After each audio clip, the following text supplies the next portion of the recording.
스가랴 13장 1절부터 9절 말씀 같이 합니다.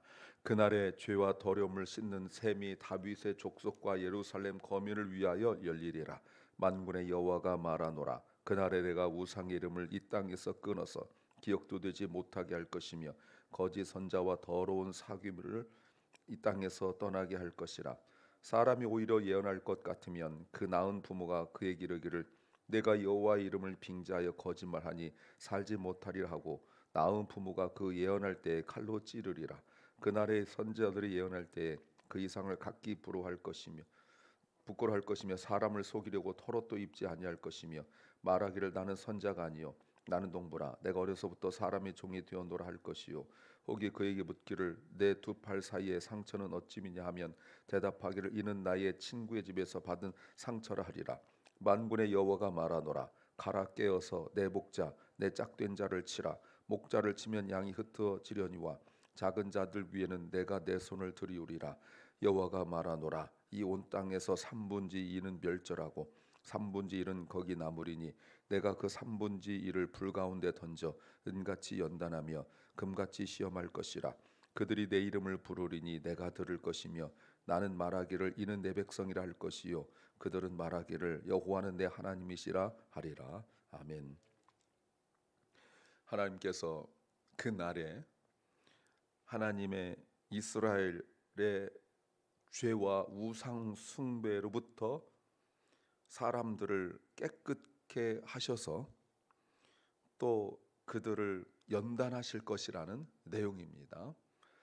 여기에는 하나님의 그 깨끗게 하심에 대한 그리고 그들을 연단하는 성화의 내용이 나와 있습니다. 설교 제목은 멀리 할 것과 가까이 할 것을 구별해야 한다. 멀리 할 것과 가까이 할 것을 구별해야 한다는 제목입니다. We must discern what to avoid and what to draw near to. We must discern what to avoid and what to draw near to. 우리는 가까이 할 것과 멀리 할 것에 대한 분별력이 없습니다.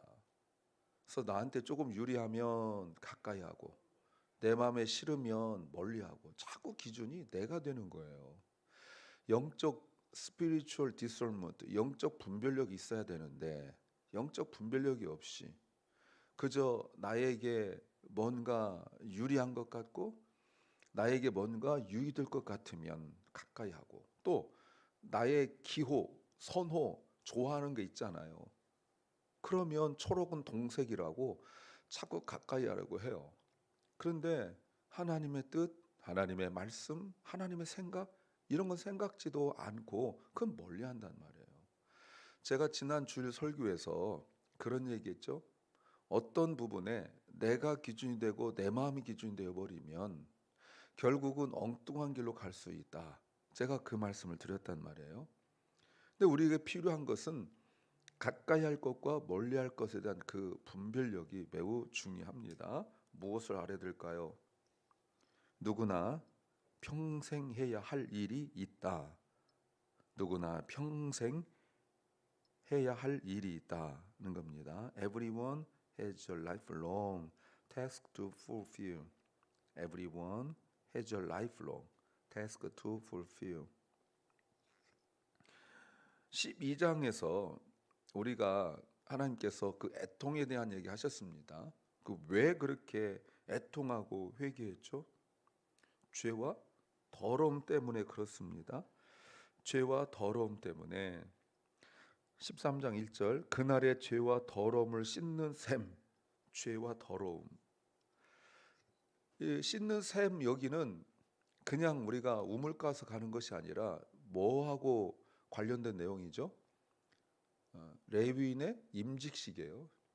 레위인의 임직식은 하나님의 일을 하려면 내가 죄를 인식하고 인식하지 않고가 중요한 것이 아니고 하나님의 일을 하려면 레위인으로서 반드시 거쳐야 될 과정이라는 거죠. 그때 내가 하나님의 일을 할 때의 나의 첫 고백이 무엇입니까? 나는 이런 자격 없습니다. 이 고백이거든요. 그게 뭐예요? 그게 죄란 말이에요. 그게 뭐예요? 그게 더러움이란 말이에요. 이거를 하나님께서 상징적으로 씻어서 죄와 더러움으로부터 하나님의 백성들을 씻어서 정결하게 하시는 거예요. 레위인을 구별해서 거룩하게 하심으로 임직을 주는 그 과정과 같이 한다면 하나님께서 백성들을 어떻게 생각하신다는 겁니까? 제사장으로 생각하신다는 거 아니에요. 베드로전서 2장 9절에 만인 제사장처럼 하나님께서 그냥 예전에는 제사장이 있고 또 제사장 아닌 사람들이 있었고 이랬었는데 이제는 하나님께서 모든 사람들, 하나님 믿는 사람들을 다 제사장으로 구별하여 구별하시겠다라는 거예요. 그러면 뭐가 달라지는 겁니까? 살아가는 방식, 라이프 스타일이 바뀌는 거예요. 제사장은 모든 삶의 그 중심이 뭡니까? 예배예요. 여러분 잘 들어주세요. 제사장이 아닌 사람들은 삶의 방식이 말씀대로 사는 것, 깨끗하게 사는 것, 도덕 윤리적으로 사는 것, 남한테 피 안 주고 사는 것, 이런 것들이 제사장, 레위인이 아닌 사람들의 삶의 방식이에요. 그래서 그래도 죄를 지으니까 와서 회개하는 거잖아요. 근데 레위인은 그런 게 삶의 방식이 아니라 레위인은 뭐예요? 네, 하나님 앞에 섬기고 예배하는 것, 이게 중심이어야 된단 말이에요. 그 라이프의 모든 방식, 삶의 방식이 완전히 변해요. 이것이 어떻게 가능한 겁니까? 12장 10절에서 내가 다윗의 집과 예루살렘 거민에게 은총과 간구하는 심령을 부어주리니 그들이 그 찌른 바 그를 바라보고 그를 위하여 애통하기를 독자를 위하여 애통하듯 하며 그를 위하여 통곡하기를 장자를 위하여 통곡하듯 하리라. 예, 예수 그리스도를 바라보는 사람들의 마음이 찔림을 받아야 가능한 거죠. 그래야 섬길 수 있는 거예요. 나를 위하여 예수 그리스도가 죽으셨다라고 말하는 것은 구원받은 모든 백성들이 하는 이야기예요. 그런데 하나님 일을 하는 사람은 어떤 사람들이에요? 내가 죽였다라고 고백한 사람들이 하나님 일을 하는 사람들이에요. 그러니까 여기서 큰 인식의 차이, 신앙적 인식의 차이가 생기는 거예요.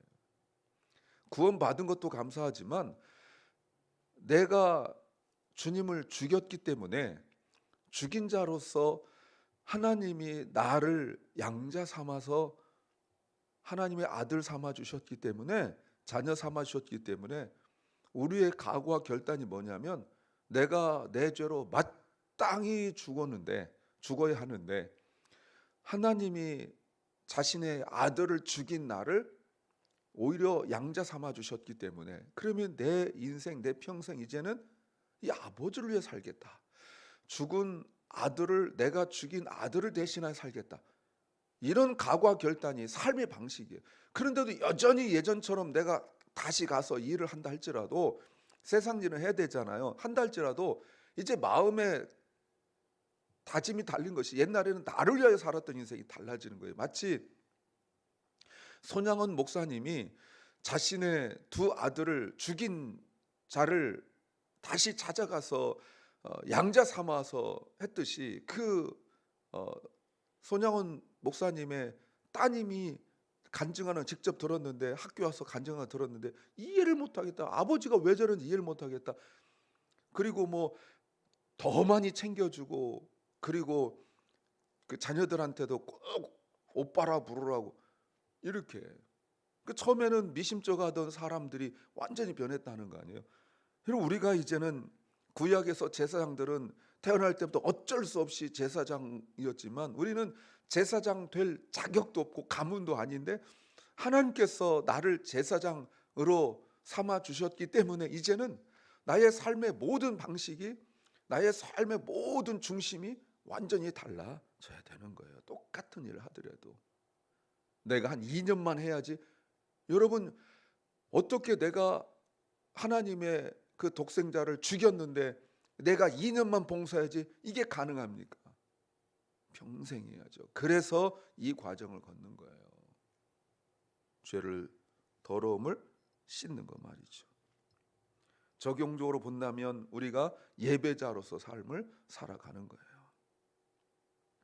어떤 죄들입니까? 2절부터 6절까지 길게 나와 있는 죄들이에요. 이거를 정리하면 단 두 가지예요. 우상숭배, 거짓 예언. 우상숭배와 거짓 예언 두 가지예요.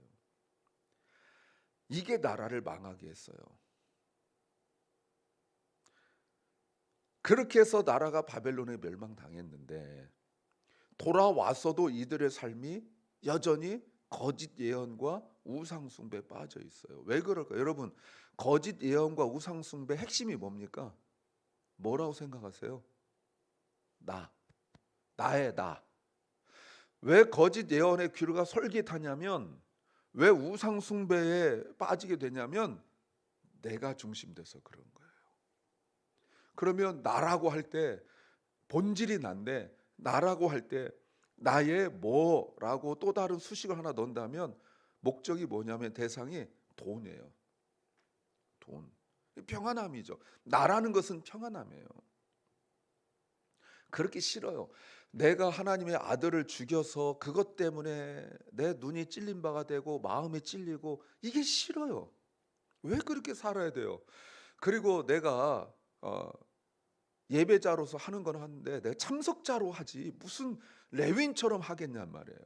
그러니까 못 고치는 거예요. 못 고쳐요. 오늘 뒤에 나오지만 아주 소수의 사람만 고쳐요. 세상 사람들도 하신 말씀이 아니에요. 여전히 그들이에요. 그래서 하나님께서 2절, 그날에 내가 우상의 이름을 이 땅에서 끊어서 기억도 되지 못하게 만들겠다라고 말씀하세요.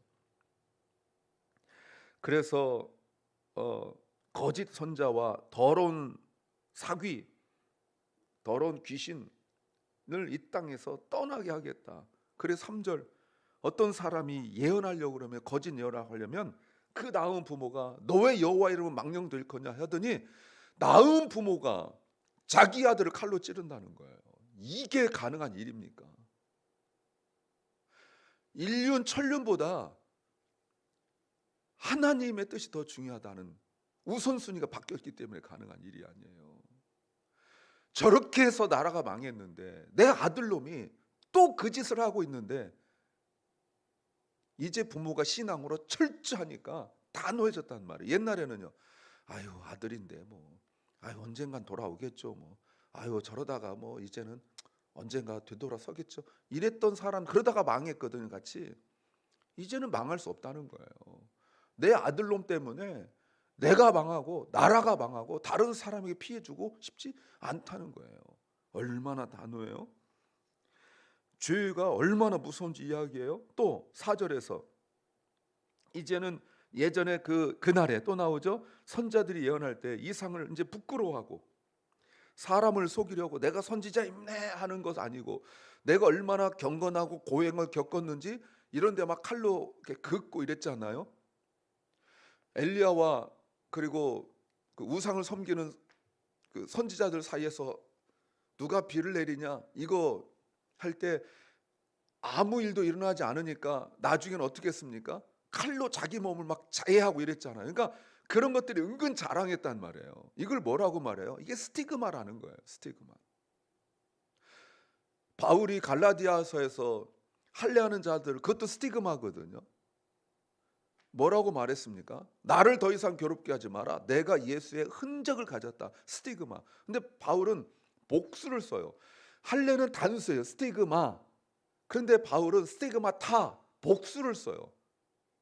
너희들은 그 할례 한 번 칼로 자른 가지고 하냐? 나는 예수 믿었기 때문에 40에 하나 감한매를 맞고 태장에 뭐 감옥에 강위험, 바다위험, 강도의 위험, 도적의 위험, 동족의 위험, 이족의 위험, 이 어마어마하게 받았다라고 말해요. 여러분 그걸 말해야 되죠. 적극적으로 죄를 피할 때 가장 중요한 게 뭐예요? 사람을 피하는 거예요. 어떤 사람? 주님으로부터 멀어지게 만드는 사람, 하나님의 뜻이 아니라 자기가 중심인 사람, 자기 편하려고 하는 사람하고 멀어져야 된다는 거예요. 왜요?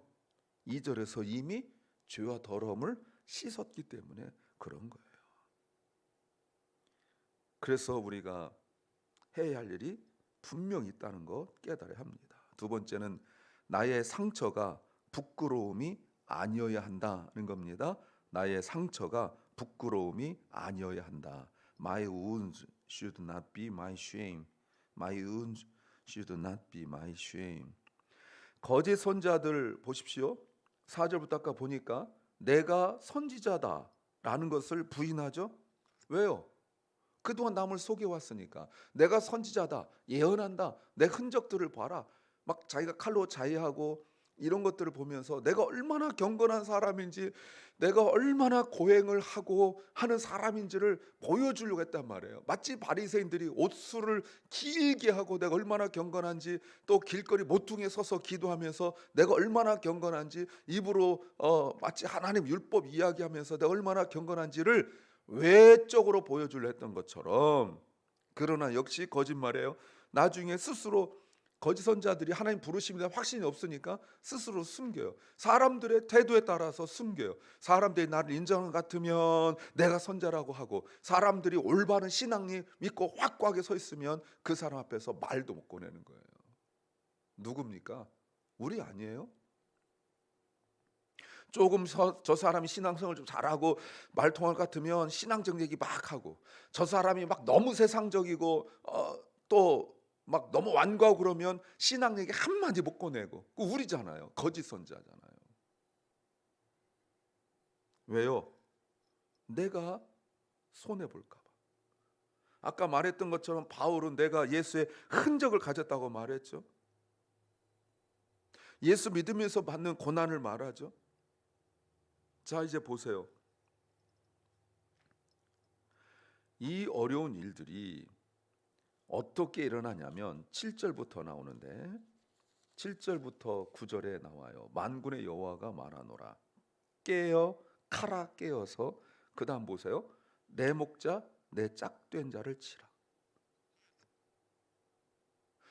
내 목자가 누구예요? 선한 목자예요. 악한 목자를 하나님께 치는 것이 아니라 선한 목자를 쳐버려요. 하나님의 짝, 하나님의 파트너로서 하나님과 함께 동역하는 동역자를 쳐버려요. 그랬더니 어떻게 되죠? 양들이 흩어지는 거예요. 예수님께서도 예언하셨잖아요. 그리스도의 죽음이에요. 그랬더니 다 흩어져 버리고 말아요. 내 목자를 치면 양이 흩어지려니와 작은 자들에는 내가 손을 베푼다. 여러분, 마태복음 26장 31절, 마가복음 14장 27절에서 성취되죠. 11장 8절에서 버림받은 목자가 이제는 7절에서 내 짝된 자, 하나님과 연합된 메시아가 되는 거예요. 여러분, 내가 하나님을 믿으면서 받은 상처, 부끄러움이 아닙니다. 세상 사람들은 부끄러움이고, 믿음 약한 사람들은 부끄러움이고 감추고 이러겠지만 나는 부끄럽지 않아요. 바울도 내가 복음을 부끄러워하지 않는다라고 고백했어요. 세 번째는 서로의 관계가 변해야 한다. 서로의 관계가 변해야 한다. Our relationship must change. Our relationship must change. 근데 하나님께서 7절에 이게 무슨 말입니까? 작은 자들 위에는 내 손을 들이우리라. 이 땅에 3분의 2가 멸절당하고 3분의 1만 남으리니 9절. 내가 그 3분의 1을 불 가운데 던져 은같이 연단하고 금같이 시험할 것이라. 그들이 내 이름을 부르리니 내가 들을 것이며 나는 말하기를 이는 내 백성이라. 그들은 말하기를 여호와는 내 하나님이라. 자, 작은 자들이 남은 자들이고요. 그리고 9절에서 시련과 고난과 연단을 통과한 자들이 몇 명이에요? 작은 수예요. 대다수는 다른 길로 가요. 대다수는 넓은 길로 가요. 세상 사람들 말하는 것이 아니라 하나님 믿는 자들이 나 편한 것, 나에게 도움이 되는 것, 나에게 유익이 되는 것, 내 만족, 넓은 길로 가요. 하나님께서 선택하신 자들이에요. 이들이 어떻게 됐습니까? 하나님과 관계가 변했어요. 이분은 나의 하나님이다. 이는 내 백성이다. 언약이 아닙니까? 언약. 이들의 특징이 뭡니까? 이 고난 가운데 떨어져 도망가지 않고 뭐 했다고요? 소리질러 부르며 기도했다는 거 아닙니까? 이 말의 의미가 뭐죠? 철저하게 하나님을 신뢰한다는 거예요. 마치 고난의 신비를 아는 것처럼, 고난의 유익을 아는 것처럼, 그러면서 하나님을 부르면서 더 하나님을 신뢰하게 되는 거죠. 이제 남은 자들과 그리고 하나님과의 관계, 그리고 좀 분위기 좀 보십시오. 서로 인정하고 부끄러워하지 않잖아요. 내 하나님이라고, 내 백성이라고. 사람들 앞에서 이걸 부끄러워하지 않아요. 그런데 보세요. 3분의 2가 아니라니까요. 3분의 1이 분위기가, 그 3분의 2 앞에서 3분의 1이 이분은 나의 하나님이다 말할 수 있겠냔 말이에요. 다 거짓 예언과 우상 숭배에 빠져 있는 사람들 앞에서. 요한계시록 21장 3절부터 8절 말씀에 있는 천국의 모습이죠. 사랑하는 여러분, 기독교 신앙이 바로 이거야 돼요. 멀리할 것과 가까이 할 것을 구별하는 분별하는 지혜를 얻어서 가까이 할 사람과 멀리 할 사람, 내 개인적 취향이 아니라 분명하고 확실하게 깨닫기를 소망합니다. 우리는 예배자로서, 영적인 제사장으로서 구별되어졌다는 것 분명히 깨닫기를 소망합니다. 기도합니다. 주님,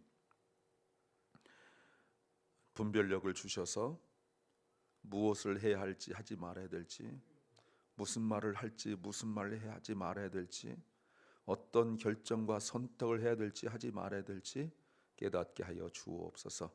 사랑 결란과 우리 자녀들이 다음 시대, 다음 세대, 우리 귀한 후손들이 분별력을 갖게 하여 주시옵소서. 오늘도 병중에 있는 연약한 성도들을 주께서 불쌍히 여기시고 저들을 치유하여 주시옵소서.